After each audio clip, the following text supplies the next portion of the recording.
তো এখান থেকে বেরিয়ে আমরা চললাম লাস্ট গন্তব্য, সেটা হচ্ছে এসপ্ল্যানেড। এখন বলবে এসপ্ল্যানেড কেন যাচ্ছি? এসপ্ল্যানেড যাচ্ছিলাম হচ্ছে বৌদির বাকি কেনাকাটা করতে, আর আমার শুধু ওখানে একটাই ক্রাইটেরিয়া ছিল, সেটা হচ্ছে আমার এক জোড়া তোয়ালে লাগতো। আসলে তত্ত্বের মধ্যে তো এই তোয়ালেটা রাখতে হবে, সেই জন্য। আর আমি যেহেতু আগে এসপ্ল্যানেডের ভি মার্টে আগে শপিং করেছি আমার বাড়ির জন্য, বাড়ির মানে কিছু এসেনশিয়ালসের জন্য, তো আমি জানি এখানকার জিনিস কিন্তু এক নম্বর হয়।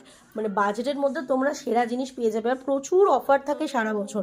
যেমন দেখো না, কত সুন্দর সুন্দর কালেকশন রয়েছে তোয়ালেতে, এত ভ্যারাইটি তোমরা কি ঝট করে হয়তো কোথাও দেখতে পাবে না।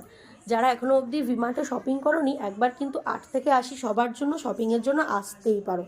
আর এই দেখো, আমি এখানে ওয়েট করছি বৌদির জন্য, কারণ বৌদি নিজের জন্য দুটো জিন্স দেখছিল। আর সারাদিন এত হাঁটাহাঁটি হয়েছে যে পা ব্যথা করছে বলে ওই স্টাফেরা যে ওপরে টাঙায় না, যে টুলে বসে, টুলে দাঁড়িয়ে আর কি, যে জামাগুলো, সেই টুলেই আমি বসে পড়েছি। কিন্তু মজার ব্যাপার হচ্ছে ওখানে কেউ আমাকে কিছু বলেনি। এইটাই আমরা একটু লুকিয়ে লুকিয়ে দেখছিলাম যে কেউ দেখছে না তো, তবে দেখি না, কেউ দেখছে না। তো চলো, আজকের পোটলা পুটলি কেনাকাটি এখানেই সমাপ্ত হলো।